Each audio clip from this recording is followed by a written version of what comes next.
Hello everyone, this is Fine from Tech Gaming Villa. Today I'm going to talk about Sony X95G, which is an 2019 model TV, full array local dimming TV. This will be an interesting comparison because the right side this is Samsung S95B, left side Sony X95G, 2019 model TV versus 2022 model Samsung TV. This true TV, you also see other picture-centric extras include a native 120 Hz refresh rate, a notable improvement on paper over the fake 120 Hz refresh rate. Year of 2019, Sony said that it has improved video processing yet again, courtesy of the same X1 Ultimate processor found in its Master Series model.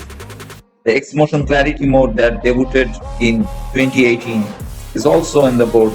Actually, it boosts motion resolution by applying black frame insertion only where it's needed on the screen, which is said to eliminate the flicker and dimness evinced by similar modes in past sets. Unlike Samsung and Vizio, Sony doesn't use quantum dots in this X95G, so its HDR color gamut isn't as wide. In addition to standard HDR10, the X95G supports the Dolby Vision HDR format, unlike Samsung. This X95G you see has a healthy selection of jacks, unlike many of Samsung sets. The Sony actually has an analog video input, albeit composite only.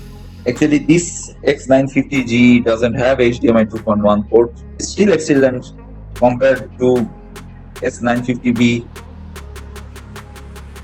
One of the most important ingredients in picture quality is contrast ratio, which is dependent in large part on black level, how dark or bright black is on a TV screen. OLED TVs can produce a perfect black.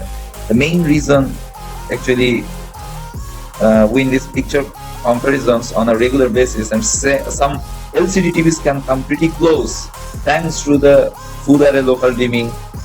The X950G is not one of these TV. There are other TVs also, but X950G did a good job. In pretty much everything, its tweaker black levels and propensity for blooming or stray illumination caused by imprecise local dimming came through, leading to a worse image in many scenes compared to the Samsung.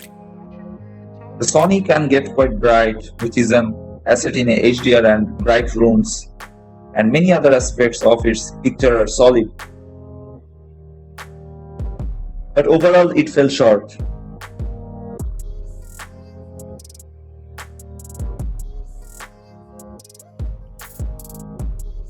I also noticed more blooming in the X950G's letterbox bars and elsewhere. In the intense contrast of some scenes, for example, areas of the bars would glow lighter or darker as the adjacent screen areas fluctuated, an effect that wasn't nearly as visible on the other TVs. You see, in its favor, the Sony handled shadow detail well, but often its lighter black levels and blooming made its shadow appear less realistic.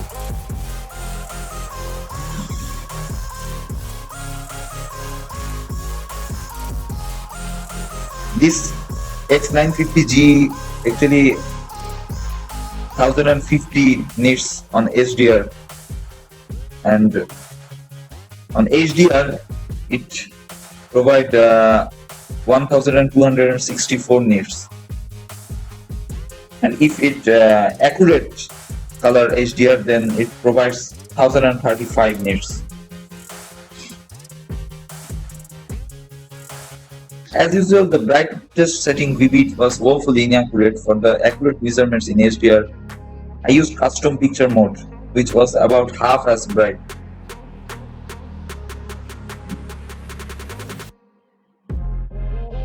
The disparity between the two modes was much less in HDR, with custom measuring only a couple hundred nits dimmer.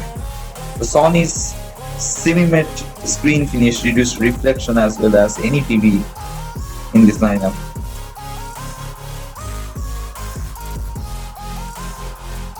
If you see, Sony's color was quite accurate in its custom picture mode, and afterward nearly perfect according to these measurements. That accuracy came through in this demo mode. Actually, both TV is nice, but I'm surprised that X950G performed astonishingly well.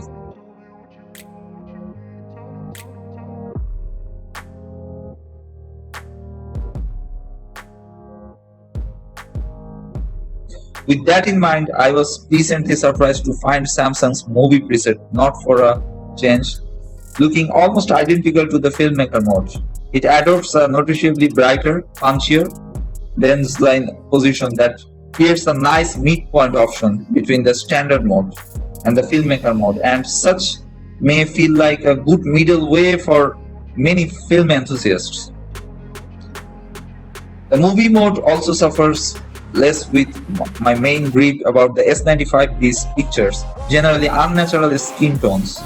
In the TV's most all-round engaging and exciting standard picture mode, people's faces can sometimes look slightly oversaturated or infused with a little too much yellow or green.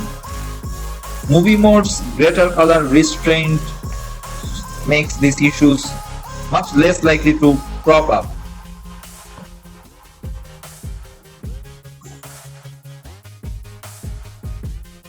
Even turning on the contrast enhancer feature that's off by default in this mode will give images a nice uptick in punch and impact, though as with some of the S95B's other settings, the contrast enhancer adds a new problem while fixing a different one, as it can leave movie mode colors looking a little washed out in bright areas.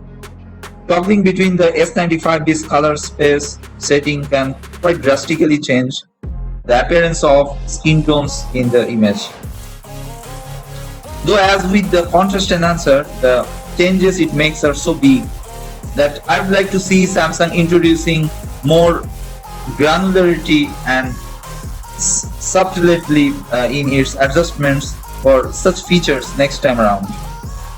While you may find yourself spending more time in the S95B's menus than is ideal, I only bother providing so much detail on the sort of things you might want to tweak because the picture quality typically looks so stunning that you notice issues more easily.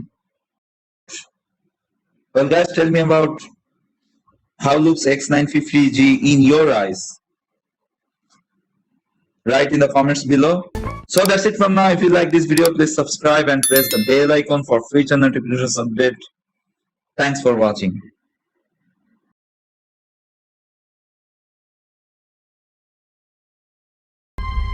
To change your